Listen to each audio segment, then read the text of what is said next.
अंधेरे में रस्सियों से चढ़ी ऊंची पहाड़ियां, बहते लहू के साथ भी उदयमान ने दुश्मन को ललकारा। कारगिल की लड़ाई भारत के इतिहास में सेना के जाबाजों की जीवंत कहानी है। 25 साल पहले जब पाकिस्तान के घुसपैठिए नापाक मंसूबों के साथ भारत की सरजमी पर दाखिल हुए तो बलिदानी सपूतों ने उन्हें मुंहतोड़ जवाब दिया। इन सपूतों में जम्मू के वीर पुत्र उदयमान सिंह का नाम भी शामिल है। उन्होंने कारगिल युद्ध में 12,000 फीट की ऊंचाई पर दुश्मनों से अंतिम सांस तक लोहा लिया।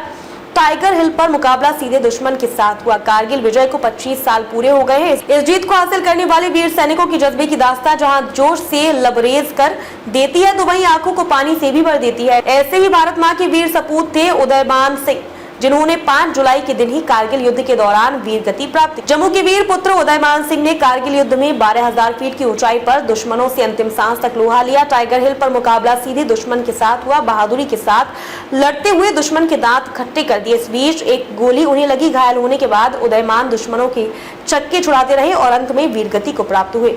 जम्मू शहर के साथ लगते झिड़ी के पास शामा चक्का में उदयमान सिंह का जन्म 1978 में हुआ था। स्कूल से ही फौज में भर्ती होने का मन बना लिया था। माता पिता चाहते थे कि वह उच्च शिक्षा हासिल करे, लेकिन शायद उनके हिस्से में भारत माता की सेवा लिखी। आतंकवादियों से कई बार लिया लोहा। 26 अगस्त 1996 को जबलपुर में वीर उदयमान ट्रेनिंग समाप्त होने पर 18 ग्रेनेडियर यूनिट में भेजा गया। उस दौरान उनकी यूनिट गंगानगर में थी। इसके बाद यूनिट को कश्मीर भेजा गया। घाटी में कई बार आतंकवादियों के साथ मुठभेड़ में वह शामिल रहे। 4 जुलाई 1999 को मिली जिम्मेदारी रात को ही जंग के मैदान में कूद पड़े। पाकिस्तानी सेना और घुसपैठिए चाल चल चुके थे। कारगिल के हिस्से पर कब्जा कर लिया था। 4 जुलाई 1999 को उनकी यूनिट को दुश्मनों से टाइगर हिल खाली कराने की जिम्मेदारी मिली।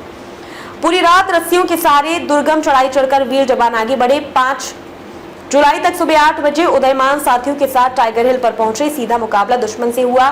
साहस और बहादुरी से लड़ते लड़ते उन्होंने दुश्मन के छक्के छुड़ा दिए। इसी दौरान एक गोली उनके सीने में लगी। जख्मी होने पर भी जंग जारी रखी और अंत में शहादत को गले लगा लिया।